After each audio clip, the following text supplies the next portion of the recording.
നമസ്കാരം. Women in cinema collective സ്ഥാപക അംഗങ്ങളും കേരളത്തിൻ്റെ സാമൂഹിക സാംസ്കാരിക രംഗത്ത് ഏറ്റവും സുപരിചിതരുമായിട്ടുള്ള രണ്ട് വ്യക്തികളാണ് നമ്മുടെ കൂടെയുള്ളത്. ബീന പോൾ, ദിദി ദാമോദരൻ. സ്വാഗതം. ബീനജി, ദിദി, എനിക്ക് തോന്നുന്നു ഒരു 5 കൊല്ലത്തെ ഒരു വലിയ ജേണിയാണ് നമ്മളെല്ലാവരും കൂടെ ഒരുമിച്ച് നടത്തിയിട്ടുള്ളൊരു ജേണിയാണ്. ഒരു പേഴ്സണൽ ജേണി എന്നുള്ള നിലയ്ക്ക് രണ്ടുപേരും എങ്ങനെയാണ് അതിനെ ഇപ്പം റിഫ്ലക്റ്റ് ചെയ്യുന്നത് എന്ന് അറിയാനൊരു ആഗ്രഹം. ഞാനൊരു 10-30 വർഷം കൂടുതലായിട്ട് മലയാളം സിനിമയിൽ ജോലി ചെയ്യുന്ന ഒരു ടെക്നീഷ്യനായിട്ട് ഞാൻ ജോലി ചെയ്യുന്ന ഒരു ആളിൽ ആദ്യം ഞാൻ ഈ സിനിമയിൽ വരുമ്പോഴേ ഞാൻ ഡൽഹിയിൽ പഠിച്ചു, ഫിലിം ഇൻസ്റ്റിറ്റ്യൂട്ടിൽ എഡിറ്റിംഗ് പഠിച്ചിട്ടാണ് ഇങ്ങോട്ട് വന്നത്. I was very use to ഒരു വിമൻസ് കമ്മ്യൂണിറ്റി. ഇപ്പോൾ ആണുങ്ങളുടെ കൂടെ വർക്ക് ചെയ്യാൻ പറ്റാത്തതുകൊണ്ടല്ല, പക്ഷേ എങ്ങനെ പറയുക, ഒരു feeling of that there are women, we are together, we are working together. ആ ഒരു സംഗതി when I came to Kerala that 30-40 years ago was totally broken. There were no women at all. ആ സ്റ്റുഡിയോയിലെ ചില ഗാർഡനേഴ്സോ സ്വീപ്പേഴ്സോ അല്ലെങ്കിൽ അങ്ങനത്തെ, there was no community at all. Nobody to talk to. ഇടയ്ക്ക് ഒരു ഭാഗ്യലക്ഷ്മി ഉണ്ടായിരുന്നു ആ സമയത്ത് ഡബിങ്ങിന് വരുന്നത്, അല്ലാതെ അല്ലെങ്കിൽ ഒരു ആക്ടർ. അന്നാണ് ഞാൻ ആദ്യം രേവതിയെ കാണുന്നത്. എഡിറ്റിംഗ് റൂമിൽ രേവതി വന്ന് ചുമ്മാ വന്ന് ഒരു visit. But I used to be very perplexed by this, that why are there no women, why are there no women? And it never, in the very stupid thought, I never tried to reach out to even the women who were there. Actors were always, if actors namakku unreachable aanenna oru feeling, allengil dide ariyam, korchu pere namakku ariyam, പക്ഷേ ഒരു reaching out ഒരിക്കലും ഉണ്ടായിട്ടില്ല. പക്ഷേ after this incident, which was so awful, I must say, I always say it's like, PK Rosie is the first awful incident that happens that brings women to Malayalam cinema, and then the second horrible incident is the Bhavna incident, which brought us together,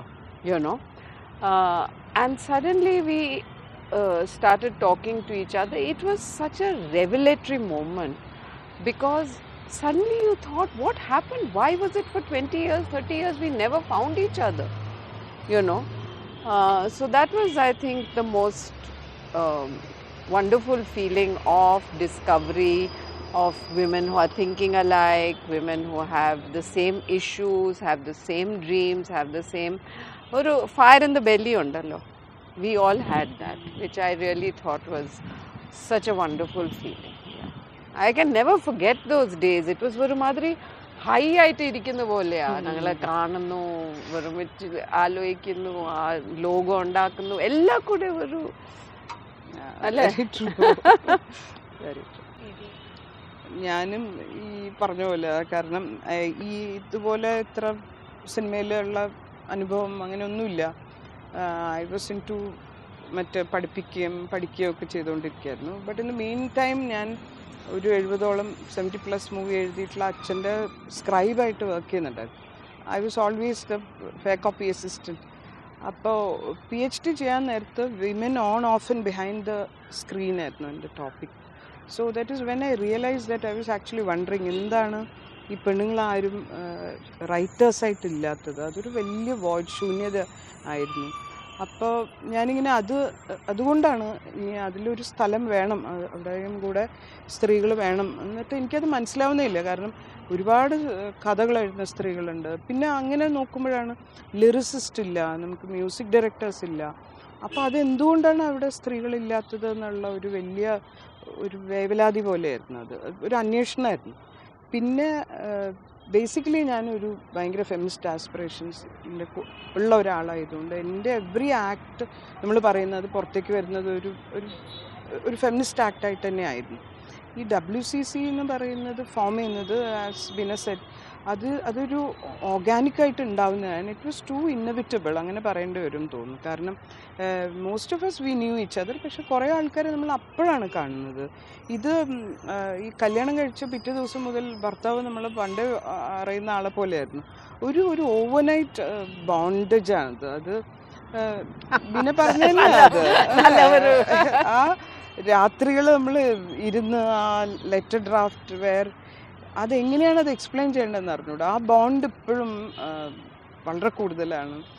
V fight amongst each other. എന്തെങ്കിലും ഒരു കാര്യം പറയാൻ അങ്ങോട്ടും ഇങ്ങോട്ടും പറഞ്ഞ് അങ്ങോട്ടും ധാരണയിലെത്തുന്നവരെ നമ്മൾ തർക്കിക്കാറുണ്ട്. പക്ഷെ അതിൻ്റെ ഉള്ളിൽ മുഴുവൻ I don't want to use this word, ഞങ്ങളൊരു കുടുംബം പോലെ ആയിരുന്നു എന്ന് സിനിമയിൽ വല്ലാതെ ഉപയോഗിച്ച് വളരെ ക്ലീഷേഡ് ആയിട്ടുള്ള പദം ആയതുകൊണ്ട് അത് പറയുന്നില്ല. ബട്ട് സിബ്ലിങ്സ് പോലെ തന്നെ ആയിരുന്നു.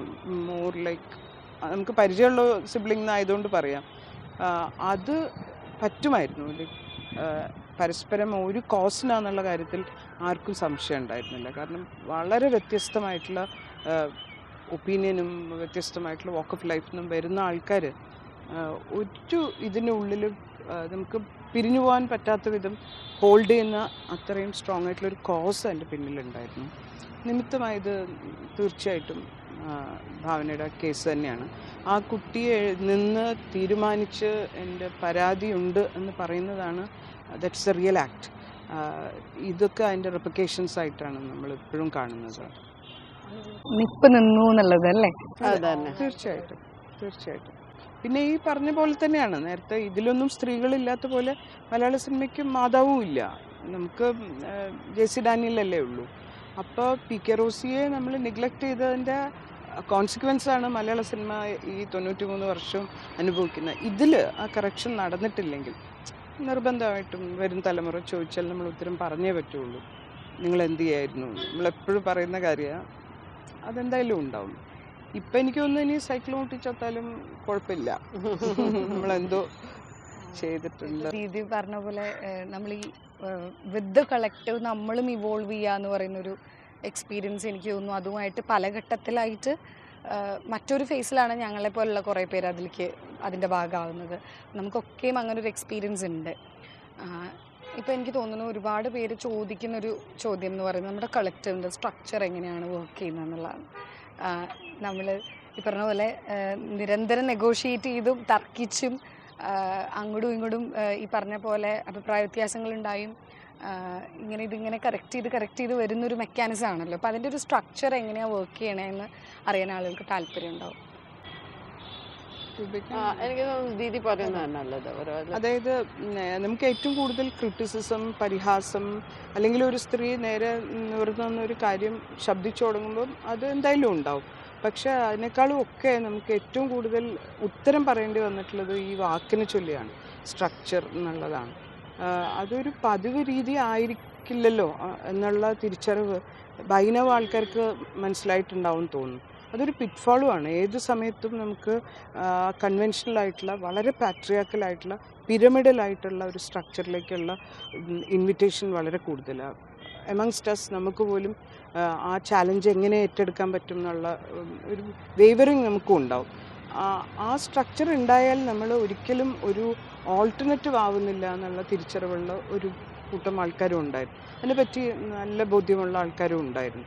എനിക്ക് തോന്നുന്നു ദാറ്റ് വർക്ക്ഡെന്ന് തോന്നുന്നു. കാരണം ഈ ഡെമോക്രസി നമുക്ക് വലിയ ചെയറിലിരുന്നിട്ട് വലിയ പ്ലാറ്റ്ഫോമിൽ നിന്ന് പഠിപ്പിക്കാൻ പറ്റുന്ന ഒന്നല്ല. അത് സ്വയം അവരെ അനുഭവിപ്പിച്ചുകൊണ്ട് തന്നെ വേണം മുന്നോട്ട് പോകാൻ. അപ്പോൾ ആ നിലയ്ക്ക് ഈ സ്ട്രക്ചർ പൊളിക്കുന്നു എന്ന് പറഞ്ഞാൽ പാട്രിയാർക്കലായിട്ടുള്ള ഒരു സിസ്റ്റത്തിനെ നമ്മൾ ചാലഞ്ച് ചെയ്യുന്നു എന്ന് തന്നെയാണ്. അതുകൊണ്ട് എപ്പോഴും ഇതിൻ്റെ സ്പോക്സ് പേഴ്സൺ എവിടെ? ഫോറസ് നമുക്കറിയാം, അർച്ചന പറഞ്ഞ പോലെ എല്ലാവരും ഇതിൻ്റെ അകത്ത് ഭാഗമായിട്ട് വന്നിട്ടുള്ള എല്ലാവരും അതിൻ്റെ സ്പോക്സ് പീപ്പിൾ തന്നെ ആയിരിക്കണം, അല്ലെങ്കിൽ അതിലൊരു അർത്ഥവുമില്ല.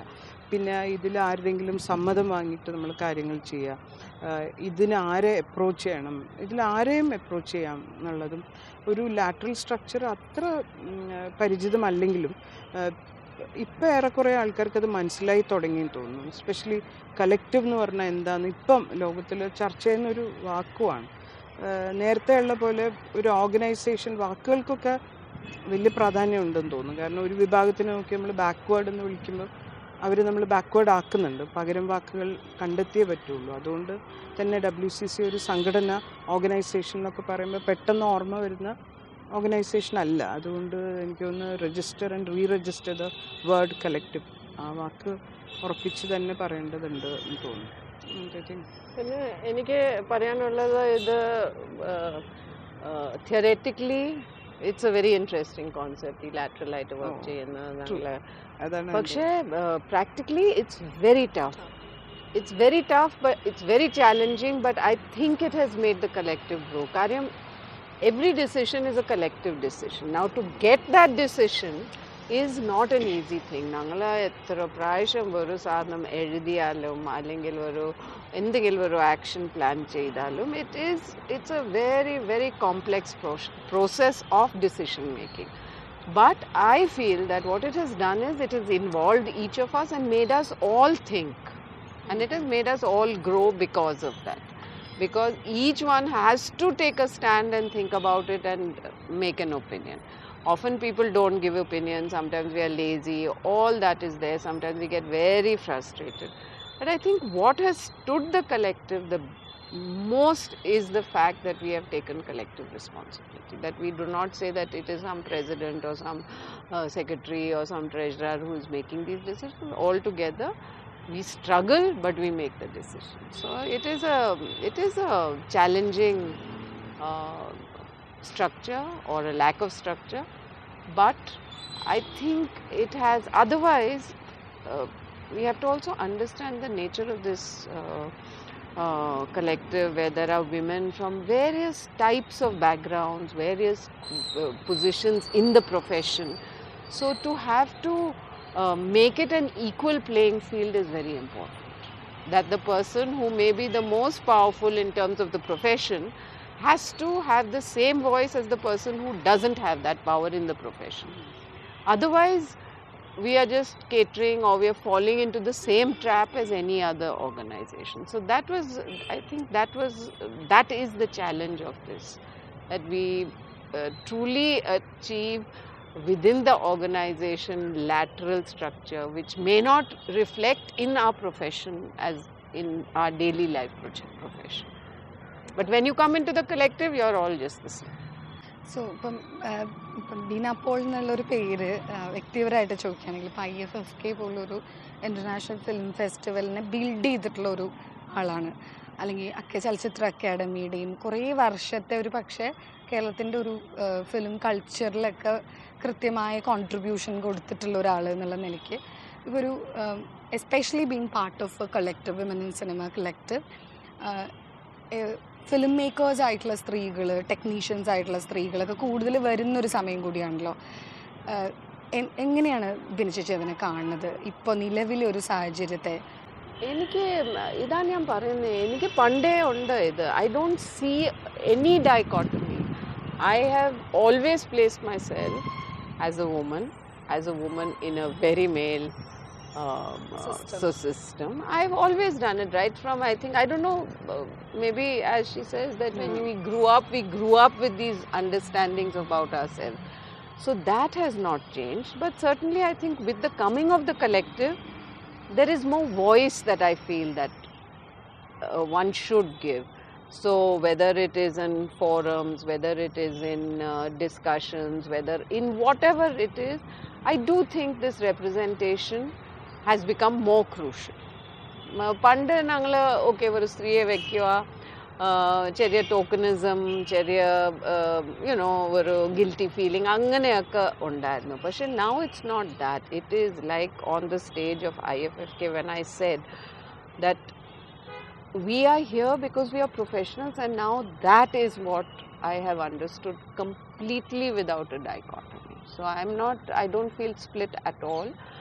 There's a lot of fun making, lot of people say, oh, Beena vanna odane WCC, Beena vanna streegalude karyam parayum, idokka parayunnundu. But I am not at all affected by it, I must say.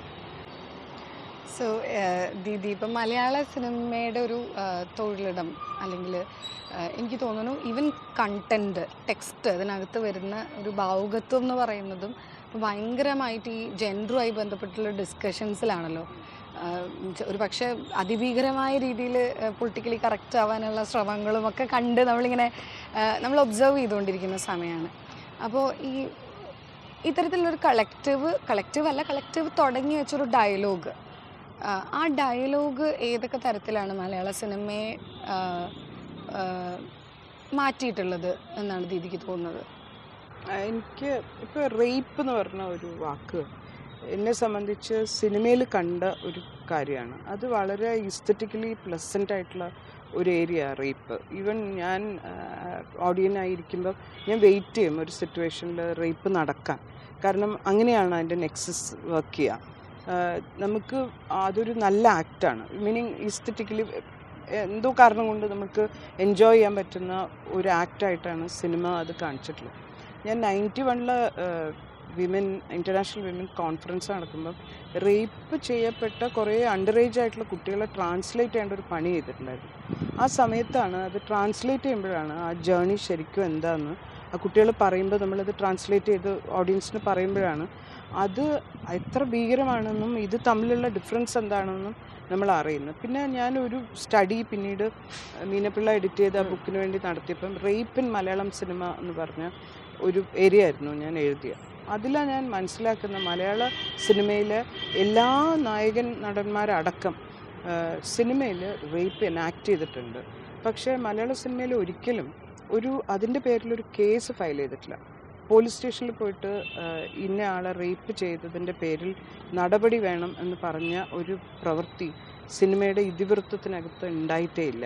അതിന് നായകന് വേണമെങ്കിൽ ആ rape ചെയ്ത ആളെ കൊല്ലാം, അയാൾക്ക് പല വിധത്തിലും അയാളുടെ ഹീറോയിക് ആക്ടിൻ്റെ ഭാഗമായിട്ട് അവരതിനെ വേറെ നിലയ്ക്ക് റിസോൾവ് ചെയ്യാം, വിവാഹം കഴിപ്പിച്ചു കൊടുക്കാം, അതൊക്കെ ചെയ്യും. പക്ഷെ അവർ അത് ബുക്ക് ചെയ്യേണ്ട ഒരു ക്രിമിനൽ ഒഫൻസ് ആയിട്ട് സിനിമ കണ്ടിട്ടില്ല. അതുകൊണ്ട് തന്നെ നമ്മൾ അതിൻ്റെ അപ്പുറത്തും സിനിമയ്ക്കകത്ത് സിനിമയിൽ ജോലി ചെയ്യാൻ വേണ്ടി വരുമ്പോൾ ഉണ്ടാവുന്ന ഹാരസ്മെൻറ്റും ഒന്നും അഡ്രസ്സ് ചെയ്യപ്പെട്ടിട്ടേ ഇല്ല. കാരണം നമുക്ക് എല്ലാവരും പറയും മലയാള സിനിമയിൽ ഇതൊക്കെ ഉണ്ട്. ഒരു പരാതി പറഞ്ഞിട്ടുള്ള അതിൻ്റെ സ്റ്റാറ്റിസ്റ്റിക്സ് എടുത്ത് നോക്കിയാൽ അറിയാം എത്ര പോലീസ് സ്റ്റേഷനിൽ അത്തരം പരാതികൾ കിട്ടിയിട്ടുണ്ട്.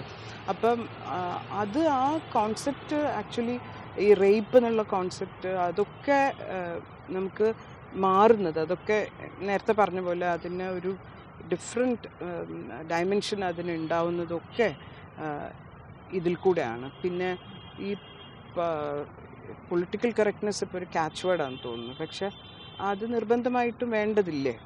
ഇപ്പോൾ പ്രത്യേകിച്ചും ഒരു സുഖം തോന്നുന്നത് എന്താണെന്ന് വെച്ചാൽ അത്രയൊന്നും ഗംഭീരമായിട്ടുള്ള മാറ്റങ്ങൾ നടന്നു എന്ന് ഞാൻ വിചാരിക്കുന്നില്ല. പക്ഷെ വളരെ പോസിറ്റീവായിട്ടുള്ള ചേഞ്ചസിലേക്ക് കാര്യങ്ങൾ നീങ്ങുന്നുണ്ട്. അറ്റ്ലീസ്റ്റ് ഓരോരുത്തരും അക്കൗണ്ടബിൾ ആവുന്നുണ്ട്. ഇത് എന്തുകൊണ്ടാണ് കൺസേൺ ഉണ്ട്, അവർ അതുകൂടെ ആലോചിക്കേണ്ടി വരുന്നുണ്ട്. They can't take things for granted anymore. സിമ്പിളായിട്ട് ഇന്ന് ലിജോ അടുത്ത് ഞാൻ ആ question ചോദിച്ചപ്പോഴേ I was so surprised that Lijo was able to frame it only as a war. You know, he said ഇതിങ്ങനെ ഉണ്ടാവും, സ്ത്രീകളെടുത്താലേ ശരിയാവത്തില്ല, ആണുങ്ങളെടുത്താലേ ഇതുപോലെ ആവും എന്നൊക്കെ പറഞ്ഞിട്ട് ഞാൻ വിചാരിച്ചു he may think about it a bit. ഈ ചോദ്യം വന്നോടെ they will be thinking because they have never been questioned. Yeah, there has never been a question about this. Vetri, I know, has thought about this question. I mean, this whole notion of masculinity in films, etc. But I think what we are doing as a group of women who are raising our voices is asking these questions, these uncomfortable questions. And I think that is a very crucial thing. This has never been touched. True. ഈ censoring എന്ന് പറയുന്ന ഐഡിയയോട് നമ്മൾ യോജിക്കില്ല എങ്കിലും നമുക്ക് അതിനൊരു ബോർഡൊക്കെ ഉണ്ടല്ലോ ഇവിടെ, വിച്ച് മീൻസ് മോണിറ്റർ ചെയ്തിട്ട് തന്നെയാണ് ഓരോ സിനിമയും പുറത്തു വരുന്നത്. എന്തുകൊണ്ടാണ് നിയമപരമായിട്ട് സ്ത്രീവിരുദ്ധമായിട്ടുള്ള ഒരു കാര്യം എൻഡോസ് ചെയ്യപ്പെടുന്നത്? അത് സ്ക്രിപ്റ്റിനകത്ത് അത് ഉണ്ടാവുന്നു. ഒരു സീനൊക്കെ എടുത്തു മാറ്റാൻ പറയുന്നതിന് പകരം എൻറ്റയർ നറേറ്റീവ് എന്ന് പറയുന്നത് മുഴുവൻ സ്ത്രീക്കെതിരായിട്ടുള്ള ഒരു സിനിമയാണ്. എങ്ങനെയാണ് നമ്മൾ സെൻസർ ബോർഡൊക്കെ അത് എൻഡോസ് ചെയ്ത് പോകുന്നത്? ഇപ്പം നമുക്ക് നവോത്ഥാനത്തിൻ്റെ ഏറ്റവും പ്രധാനപ്പെട്ട ഒരു സിനിമയായിട്ട് നമ്മളടക്കം വിചാരിച്ചിരുന്ന നീലക്കുയിലാണ്. ഇന്ന് നമുക്കറിയാം ഒരു മാരേജിൻ്റെ പ്രോമിസോടുകൂടെ ഒരു സെക്ഷൽ ആക്ടിനെ ആ പ്രോമിസ് നിറവേറിയിട്ടില്ലെങ്കിൽ അതിനെ റേപ്പായിട്ട് നമ്മൾ ഡിഫൈൻ ചെയ്യുന്നുണ്ട്. എങ്ങനെയാണ് നമ്മൾ അതിലെ ദളിത് സ്ത്രീയോട് കാണിച്ച അന്യായത്തിനെ പറ്റി നമ്മൾ ആലോചിക്കാതിരുന്നത്? ഈ അടുത്താണ് അതിനെപ്പറ്റി ചില ആലോചനകളൊക്കെ വരുന്നത്. അതാണ് നമ്മളുടെ നവോത്ഥാനം എന്ന് പറയുന്നത്. അപ്പം അങ്ങനെ ഒരു സ്ത്രീയെ അവരോട് ചെയ്ത തെറ്റിനെ ഒന്നും ഒരിക്കലും വിചാരണ ചെയ്തിട്ടില്ല സിനിമ. അതല്ല ഇന്ന് കാര്യങ്ങൾ. എനിക്ക് തോന്നുന്നു ചോദ്യങ്ങളൊക്കെ വന്നു തുടങ്ങി എന്ന് തോന്നുന്നു. ഈ ചോദ്യങ്ങൾ ഉയർന്നേക്കാം എന്ന് വിചാരിച്ച് ചിന്തകളൊക്കെ മാറ്റി തുടങ്ങിയിട്ടുണ്ട്. എനിക്ക് തോന്നുന്നു ഈ മാർക്കറ്റും മാറുന്നുണ്ടല്ലോ അല്ലേ? കുറച്ചും കൂടി കൺസ്യൂം ചെയ്യുന്നതും സ്ത്രീകളായിട്ട് മാറിയതിൻ്റെ അങ്ങനെ ഒരു മാറ്റം ഉണ്ടാവും അല്ലേ? മാർക്കറ്റ് ഇത് ആവശ്യപ്പെടുന്നു എന്നുള്ളൊരു സാധനം ഉണ്ടാവുമല്ലോ അല്ലേ? കുറവല്ലേ അർച്ചന? അതിന് സാധ്യതയുണ്ടോ? കാരണം ഒരു ഫാൻസ് എന്ന് പറയുന്ന മാസ് എന്നൊക്കെ പറയുമ്പോൾ ഒരു സ്ത്രീ ആർക്കെങ്കിലും ഓർമ്മ വരുമോ? വരില്ലല്ലോ. ഫാൻസ് എന്ന് പറഞ്ഞാൽ ഉടനെ നമുക്കൊരു ആൺകൂട്ടത്തിനെയാണ്, നമ്മൾ പറയുന്നത് പുരുഷാരത്തിനെയാണ് ഓർമ്മ വരിക. അപ്പം സ്ത്രീകളങ്ങനെ ഒരു അർബൻ മിഡിൽ ക്ലാസ് എന്താ പറയുക, എത്തിക്സിനെ അല്ലെങ്കിൽ മൊറലിനെ സാറ്റിസ്ഫൈ ചെയ്യുന്ന സിനിമകൾ ഉണ്ടാവേണ്ടതുണ്ട് എന്നുള്ളൊരു സാഹചര്യം കൂടി അതിന് കാരണമായിട്ടുണ്ട്. അല്ല, പക്ഷെ അത്ര ഇക്കണോമിക് പവർ ഇല്ല നമ്മുടെ സ്ത്രീ ഓഡിയൻസിന്. There is an audience for films and I think they do demand, but they don't have the economic power to change the narrative still. But I think the change is coming from different.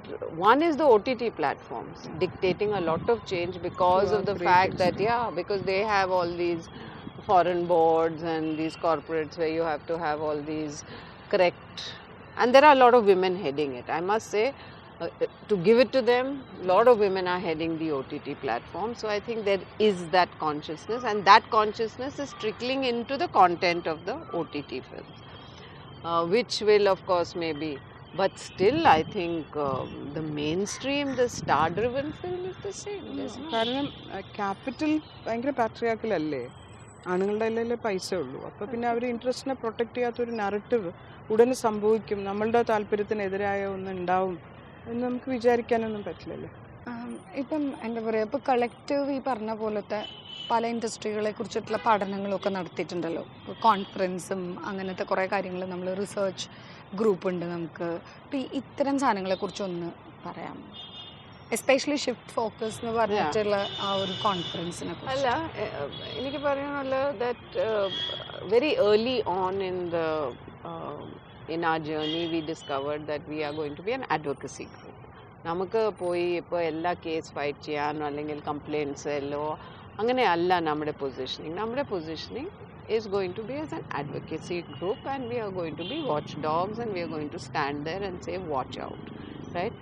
But to get those feet, we also have to have training ourselves.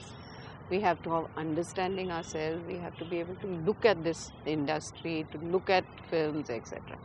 So one was, of course, we were very lucky that we were able to bring together over those two conferences women from all parts of South Indian cinema.